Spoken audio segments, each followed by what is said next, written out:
Hi everyone, welcome to sleepy classes. स्वागत है आप सबका प्रीमिक्स में। आज के वीडियो में हम 5 इन्वायरमेंट से रिलेटेड जो एमसीक्यूज हैं उनको डिस्कस करेंगे। ये एमसीक्यूज आपके प्रीलिम्स के लिए काफ़ी ज़्यादा इंपॉर्टेंट है और हमने जो इसका कंटेंट है न्यूज़पेपर्स में से उठाया है। It is a good mixture of static and current affairs, so definitely it is going to help you. And once you are done with the video, please do mention your score in the comments below. अगर आपको कोई doubt है तो आप उसको भी comments में लिख सकते हैं। We will try to solve them as soon as possible, right? So शुरू करते हैं पहले क्वेश्चन के साथ। पहला जो हमारा क्वेश्चन है, this is regarding identify the following species based on the following statements. तो आपको 6 स्टेटमेंट्स दी गई हैं और उनके बेसिस पे आपको जो 4 ऑप्शंस हैं, 4 स्पीशीज हैं, उनको आइडेंटिफाई करना है। तो हमारी जो पहली ऑप्शन है, पहली स्टेटमेंट है, वो है also known as Pterocarpus santalinus. It is an endemic tree of south India. देखो, अगर आप डाउन टू अर्थ पढ़ते हैं और उसमें हर एक स्पीशीज का साइंटिफिक नेम हमेशा दिया होता है, ठीक है। So that is one thing. If you are reading the articles carefully and you just spend 2 seconds on the scientific name, it should be easy for you। तो टेरोकार्पस सैंटिलिनस है और ये एंडेमिक ट्री है south India का। ये एक बहुत बड़ा, बहुत ज्यादा बड़ा गिव अवे है कि वो साउथ इंडिया का एक एंडेमिक ट्री है, राइट। दूसरा स्टेटमेंट है, they are found in tropical dry deciduous forest of Palakonda and Seshachalam hill ranges of Andhra and also in Tamil Nadu and Karnataka. Now we have done that it is an endemic tree of south India. इन जगहों पे ये मिलता है, right. It usually grows in the rocky, degraded and fallow lands with red soil and hot and dry climate। वो भी अगर आपको रीजन का आइडिया हो तो सेकंड और थर्ड आर रिलेटेड, ठीक है। IUCN has put it under the category of near threatened, ठीक है। near threatened में है ये और इसकी because of its smuggling and illegal felling numbers are dwindling, right? Then fifth is its export is also banned। This is also a very important thing कि इसका जो export है वो banned है, राइट। एंड फाइनली बहुत सारी चीज़ों में यूज होता है, immunity, medicine, furniture, radiation absorbent, musical instrument, ornamental purposes. जो ऑर्नामेंटल पर्पसेस है ये भी एक बहुत इंपॉर्टेंट गिव अवे है। सो हमारी ऑप्शन है Amboyna wood, red sanders, Malabar kino, Burma, padauk. No all of them, ठीक है, ऑल द 4 ऑप्शंस, इनका जो जीनस है वो टेरोकार्पस ही है, राइट। तो वो नहीं, लेकिन एंडेमिक है। देखिए, जैसे मालाबार कीनू जो है वो इंडियन कीनू भी कहा जाता है, तो वो और भी जगहों पे होता है। लेकिन जो हमारा सही आंसर है वो रेड सैंडस है और red Sandes is one option जो आपको इन चारों में से काफ़ी फेमिलियर लगेगा। और अगर आप ऊपर वाले स्टेटमेंट्स भी पढ़ेंगे तो उनके भी काफ़ी जो मिलती हैं चीज़ें, जैसे नियर थ्रेटेंड होना, एंडेमिक होना, इसका एक्सपोर्ट बैन होना, स्मगलिंग होना इसकी, all of them are pointing towards red sanders, ठीक है। सो हमारा आंसर है रेड सैंडर्स, राइट। सो अभी ये न्यूज में क्यों कहा? क्योंकि पुटूर सब डिविजन जो पुलिस है and red sanders task force personnel Andhra Pradesh में, इन्हें एक they have seized 2.5 tons of red sanders log which are worth 3 crore in the international market, ठीक है। सो इस वजह से ये न्यूज में था। अब रेड सैंडर्स की एक एंटी स्मगलिंग टास्क फोर्स है। It was set up in November 2014 and it has it base in Tirupati, ठीक है। और इन्होंने वुड फेलिंग, स्मगलिंग को काफी ज्यादा कंट्रोल करके रखा है। उसके बाद रेड सैंडर्स को रेड सैंडलवुड कहा जाता है, सॉन्डर्स वुड कहा जाता है। इसका साइंटिफिक नेम टेरोकार्पस सैंटिलिनस है और because of its red colour, it's valued for its colour, it is actually medicinally, scientifically and ornamentally very important, ठीक है।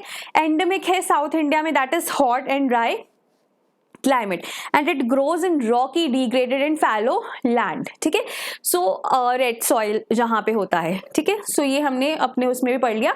IUCN स्टेटस देखे तो नियर थ्रेटेंड है, ठीक है। उसके बाद अपेंडिक्स 2 ऑफ साइट्स, जिसका मतलब है कि अगर हमें इसे एक्सपोर्ट करना है तो हमें एक सर्टिफिकेट चाहिए होगा, जो तभी मिलता है if trade is not detrimental to the survival of the species. So this is regarding your red sanders. Okay, then next question is which of the following statements about CITES are correct. इसमें आपको 2 statements दी गई हैं। पहली statement है, the CITES is an international regulatory treaty where wild species are categorised in appendices 1 to 3, ठीक है। It is also known as Washington convention. आपके पास स्टेटमेंट्स हैं 2 और ऑप्शन है 1 ओनली, 2 ओनली, बोथ या नन। तो you can actually pause the video here and you can mark your answers. और ये भी काफी सिंपल क्वेश्चन है, इसमें भी कोई इतना टेक्निकल नहीं है लेकिन काफी स्ट्रेट फॉरवर्ड है। लेकिन ऐसे क्वेश्चंस में ना मैं हमेशा कहूंगी कि आप एक एक वर्ड देखिए, जैसे इंटरनेशनल है, रेगुलेटरी है, ट्रीटी है, wild species are categorised in appendices 1 to 3। ठीक है, तो ये सारी चीजें हमें नोट करनी है। सो the correct answer is both of the above, दोनों ही स्टेटमेंट्स सही है। अब ये क्यों न्यूज में था? No we all know that world wildlife day जो है वो 3 मार्च को मनाया जाता है। इस साल भी मनाया गया। थीम क्या थी? Forest and livelihoods, sustaining people and planet. ये जो चीजें है ना, ये आपको पता होनी चाहिए। थीम हर एक दिन की आपको पता होनी चाहिए, और जैसे जैसे दिन बीतते हैं वैसे वैसे उनकी थीम याद करते रहिए, नहीं तो बाद में एंड में नहीं याद होती। ठीक है, थीम कौन डिसाइड करता है? United Nations. And you know this day is celebrated in order to raise awareness with respect to the issue around the wildlife। नाम से ही पता चल रहा है। अब ये जो है ये इस दिन क्यों मनाया जाता है? क्योंकि इस दिन CITES was adopted। ठीक है, March 3 has been chosen because it marks the adoption of CITES। ठीक है, सो इसलिए अब ये दिन मनाया जाएगा। ये कब डिसाइड हुआ? ये 2013 में UNGA ने एक रेजोल्यूशन पास किया था कि जिसमें हमने बोला था कि 3 मार्च आज से वर्ल्ड वाइल्ड लाइफ डे की तरह मनाया जाएगा। Proclamation was suggested by Thailand which was hosting the corp of sites at that time.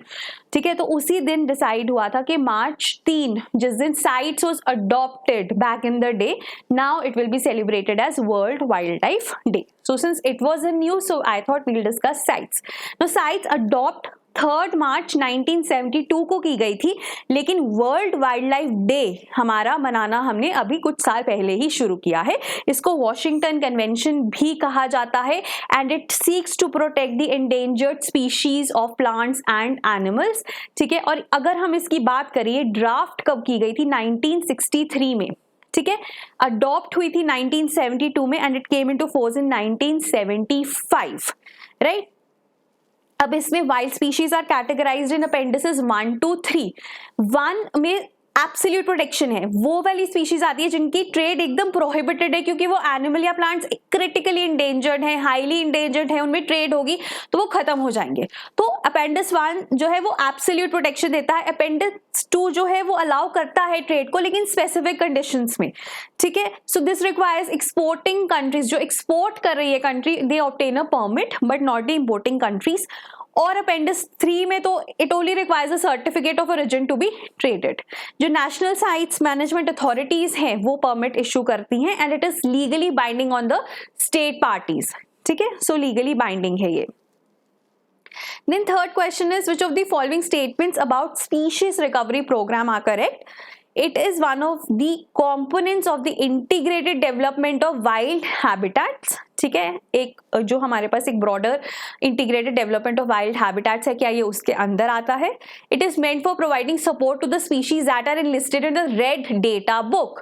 ठीक है, सो ये 2 स्टेटमेंट्स है, आपको बताना है कौन सी इनमें से सही है। अगेन आप पॉज करिए वीडियो को, 1-2 सेकेंड्स दीजिए, सोचिए और फिर अपना आंसर मार्क कीजिए। So the correct answer is 1 only.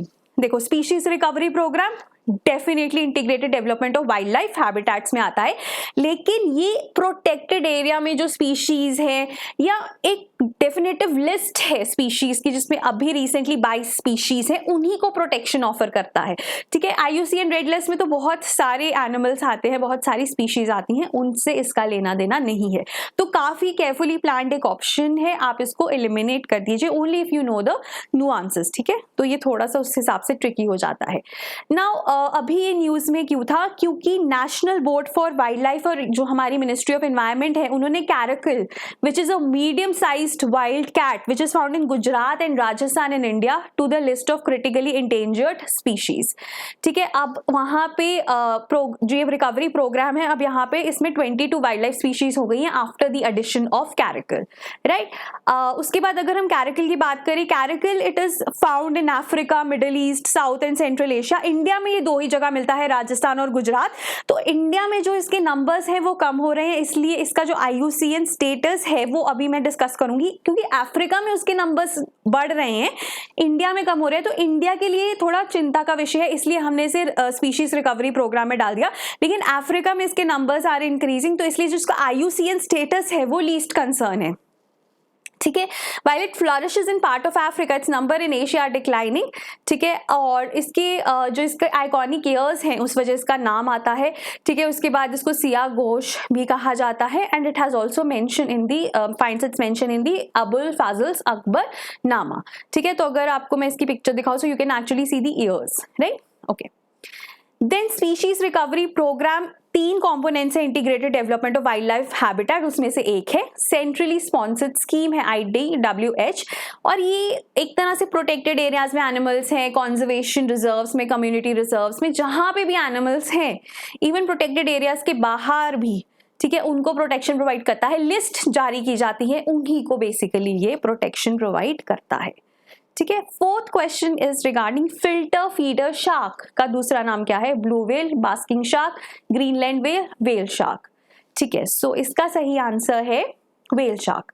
देखो व्हेल शार्क थोड़ा थोड़ा नाम आप नोटिस करते हो, क्योंकि वेल भी आता है, शार्क भी आता है ना। ये जो वेल शार्क है अभी ये न्यूज में क्यों है? क्योंकि ओडिशा में इसको रेस्क्यू किया गया ना। ओडिशा का जो कोस्ट है वहां पे टर्टल्स, वेल्स और शार्क्स आपको मिलते हैं, वेल शार्क भी वहां पे मिलता है।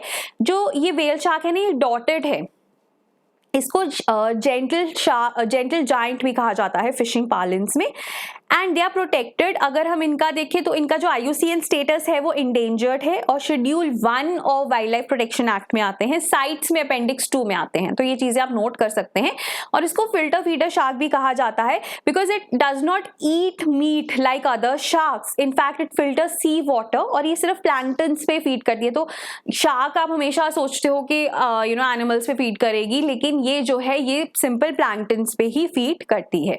ठीक है, गुजरात में गुजरात कोस्ट पे लार्जेस्ट वेल शार्क एग्रीगेशन है इंडिया में, और अगर हम इधर ईस्टर्न कोस्ट में देखें तो आंध्र प्रदेश में, राइट। ओके, उसके बाद accidental entanglement is a major threat. ठीक है, और उसके बाद वेल शार्क्स का ना कोई कमर्शियल इंपॉर्टेंस नहीं है, तो इनको आप पकड़ते नहीं हो। ठीक है, बट हाँ अगर एक्सीडेंटली इंटैंगल हो गया तो डिफरेंट है, और अगर एक बार हो जाता है ना तो fishers illegally extract their fins and livers, इसलिए इनको प्रोटेक्शन दी जाती है। In fact Gujarat forest department started a compensation programme paying 25,000 for every net damaged by a whale shark. ठीक है, okay, then last question is food waste index report 2021 was recently released by FAO, UNEP, the World Bank Group, International Fund for Agricultural Development, right? So ये भी काफी straight forward question है। सो इसका answer क्या है? UNEP ने release की है। UNEP ने रिसेंटली ये पब्लिश की है रिपोर्ट, और उसके according 931 million of food is wasted across the world in 2019। ठीक है, और ऐसा माना जाता है कि इतना amount of wasted food can actually circle the earth 7 times. ठीक है, और ये बेसिकली कोलैबोरेशन में निकाली है WRAPA के साथ। उसके बाद सबसे ज्यादा फूड वेस्ट कौन प्रोड्यूस करता है? हाउस होल्ड्स ही अकाउंट करते हैं, फॉलोड बाय फूड सर्विसेज। ठीक है, उसके बाद 70% of total global food production is wasted. तो ये कुछ फैक्ट्स हैं जो आपको पता होने चाहिए। और अगर हम ग्लोबल पर कैपिटा स्टेज पे देखें, 121 kgs of consumer food is wasted per year, out of which 74 kgs is generated from the households. ठीक है, तो सबसे ज्यादा जो खाना वेस्ट कर रहे हैं वो हाउस होल्ड्स ही कर रहे हैं। ठीक है, so this was regarding today's premix. अगर आपको कोई भी डाउट है आप प्लीज कमेंट्स में लिखिए और अपना स्कोर भी जरूर कमेंट्स में मेंशन कीजिए। Thank you so much.